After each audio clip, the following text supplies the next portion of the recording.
आज का हमारा टॉपिक है कोऑपरेटिव सोसाइटी। कोऑपरेटिव सोसाइटी, जिसको हिंदी में सहकारी समिति भी कहते हैं। कोऑपरेटिव सोसाइटी का उद्देश्य लाभ कमाना नहीं, बल्कि सोसाइटी को जो है सर्विसेज देना होता है। कोऑपरेटिव सोसाइटी का एक उद्देश्य यह भी होता है, जो मिडिल मैन है, जो मीडिएटर है, उनका एलिमिनेशन, मतलब उनको निकाल देना, या उनका क्योंकि मिडिल मैन जो है, जैसे प्रोडक्शन होता है तो प्रोडक्शन इंडस्ट्री में होता है, इंडस्ट्री में प्रोडक्शन के बाद वो होलसेलर के पास जाता है, होलसेलर से रिटेलर के पास जाता है और रिटेलर से कस्टमर के पास जाता है। तो इस पूरी चेन में सभी लोग अपना अपना प्रॉफिट अर्न करते हैं, और प्रॉफिट अर्न करने के कारण जो है प्राइसेस को अननेसेसरीली बढ़ा देते हैं। कोऑपरेटिव सोसाइटी मेनली इंडस्ट्रियलिस्ट से या फिर प्रोडक्शन सेंटर से डायरेक्ट गुड्स को परचेज करती है और कंज्यूमर तक पहुंचाती है। तो इसलिए जो मिडिल मैन है उनके बेनिफिट्स निकल जाते हैं और कंज्यूमर को जो चीज़ें प्राप्त होती है वो कम रेट पे प्राप्त होती है। सबसे पहले कोऑपरेटिव सोसाइटी का उद्देश्य इसके जो सदस्य हैं उन्हीं को कम से कम रेट में जो है वस्तुएं उपलब्ध कराना होता है। तो कोऑपरेटिव सोसाइटी लोगों का एक ऐसा समूह है, ऐसा संगठन है जो किसी कॉमन पर्पस से या कॉमन वेलफेयर से एसोसिएट हुए हैं, एकत्रित हुए हैं। तो ये कोई आर्थिक संगठन न होकर एक सामाजिक संगठन है, जिसका उद्देश्य समाज को या अपने मेंबर्स को जो है सर्विसेज देना होता है। दूसरा, कोऑपरेटिव सोसाइटी का रजिस्ट्रेशन भी अनिवार्य होता है। अभी तक जो व्यावसायिक संगठन के हम लोगों ने प्रारूप देखे तो उनका रजिस्ट्रेशन अनिवार्य नहीं होता था। जैसे कि एकाकी व्यवसाय है, साझेदारी अधिनियम बना हुआ है, लेकिन साझेदारी का रजिस्ट्रेशन अनिवार्य नहीं है, बल्कि ऐच्छिक होता है। परंतु जो कोऑपरेटिव सोसाइटी है उसका रजिस्ट्रेशन अनिवार्य होता है। और कोऑपरेटिव सोसाइटी बनाने के लिए कम से कम 10 सदस्यों की आवश्यकता होती है, और 10 से अधिक कितने भी सदस्य हो सकते हैं। कोऑपरेटिव सोसाइटी का रजिस्ट्रेशन कोऑपरेटिव सोसाइटीज़ एक्ट 1912 में, कोऑपरेटिव सोसाइटी सहकारी समिति अधिनियम 1912 में किया जाता है, और उसी के तहत इसका नियमन होता है। उसी के तहत इसका नियमन होता है। कोऑपरेटिव सोसाइटी अपनी पूंजी जो है अंशों के निर्गमन द्वारा एकत्रित करती है। इसके सदस्य जो है इसकी पूंजी जुटाते हैं, अर्थात इसके सदस्य इसके अंशों को क्रय करते हैं। और अंश का मतलब होता है पूंजी का छोटा भाग। जैसे कि 1 लाख रुपए मान लो पूंजी है, तो 1 लाख रुपए पूरा एक ही व्यक्ति नहीं लगाता, बल्कि उसे छोटे छोटे 10-10 रुपए के अंशों में या 100-100 रुपए के अंशों में विभक्त कर दिया जाता है, और जो सदस्य जितने अंश लेना चाहे उतने अंश ले सकता है। लेकिन कोऑपरेटिव सोसाइटी की एक विशेषता यह भी है कि कोई व्यक्ति कितने भी अंश ले ले, लेकिन उसे एक ही वोट देने का अधिकार होता है। अब कोऑपरेटिव सोसाइटी की विशेषताओं को अपन देखें तो सबसे पहले लिखा है स्वैच्छिक सदस्यता, voluntary association membership. Voluntary membership अर्थात कोऑपरेटिव सोसाइटी में कोई भी सदस्य अपनी मर्जी से शामिल होता है और अपनी मर्जी से ही कोऑपरेटिव सोसाइटी को छोड़ सकता है। यह आवश्यक नहीं है कि वो कोऑपरेटिव सोसाइटी का लगातार सदस्य बना रहे। दूसरा, वैधानिक स्थिति की बात करें तो कोऑपरेटिव सोसाइटी का इसके सदस्यों से पृथक अस्तित्व होता है, अर्थात कोई भी सदस्य यह दावा नहीं कर सकता कि मैं इसका मालिक हूँ। कोई भी जो है ना, no one can claim that he is the owner of cooperative society.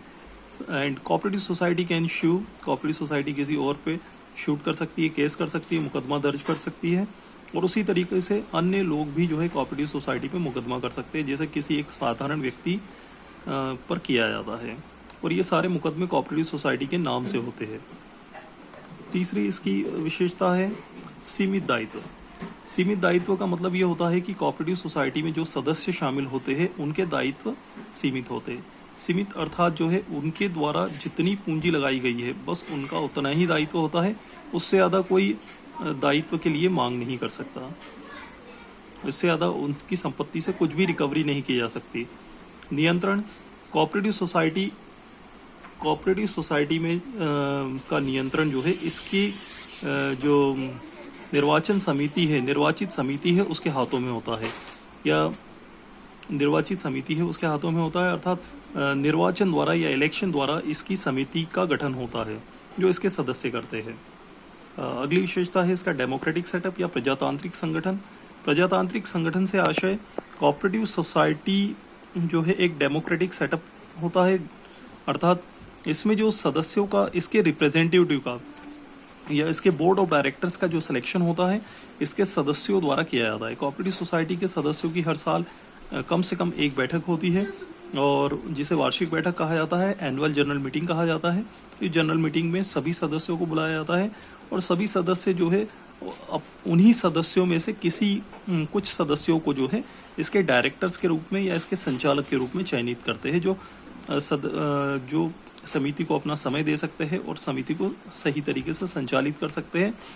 Voting द्वारा जो है उनका सिलेक्शन होता है और जो सदस्य निर्वाचित होते हैं वो समिति के डायरेक्टर्स या संचालक कहे जाते हैं और वो मिलकर जो है समिति का संचालन करते हैं और उन संचालकों में से एक जो है चेयरमैन चुन लिया जाता है जिसको हेड बना दिया जाता है। अगली इसकी विशेषता है कोऑपरेटिव सोसाइटी की सेवा भावना। अर्थात कोऑपरेटिव सोसाइटी का उद्देश्य प्रॉफिट अर्न करना नहीं होता और यदि ये कुछ प्रॉफिट अर्न भी करती है तो अपने सदस्यों में डिस्ट्रीब्यूट कर देती है।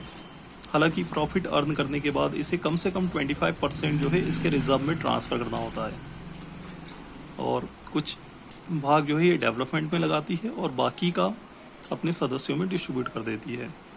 तो कोऑपरेटिव सोसाइटी का उद्देश्य सेवा भाव होता है, कम से कम मूल्य पर जो है वस्तुएं उपलब्ध कराना होता है, अच्छी किस्म की वस्तुएं उपलब्ध कराना होता है, तो सेवा भाव से स्थापित की जाती है।